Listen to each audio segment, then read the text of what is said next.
ಅಂತ ನಂಗೆ ಒಂದು ನಿಮಿಷ ಅವಕಾಶ ಕೊಡಿ ಸರ್.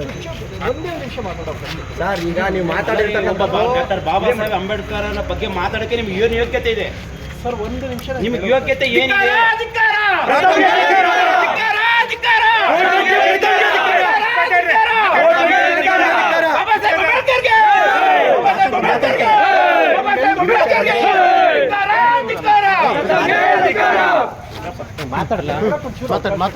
ದಯಮಾಡಿ ಒಂದು ಅವಕಾಶ ಸರ್, ಒಂದು ಅವಕಾಶ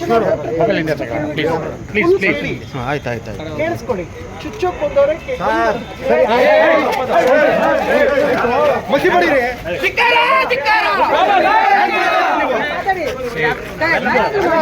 ಕಪ್ಪು ಮಸಿ ಬಳಿಕೆ ಅವ್ರಿಗೆ ಬಾಬಾ ಸಾಹೇಬ್ ಬಗ್ಗೆ ಏನಕ್ಕೆ ಅವಹೇಳನಕಾರಿ ಯಾವತ್ತು ಮಾತಾಡಬೇಕು? ಯಾಕೆ ಆವೇಶ ಸ್ಟೇಷನ್ ಮುಂದೆ ಈ ತರ ಮಾಡೋದು ನೀವು?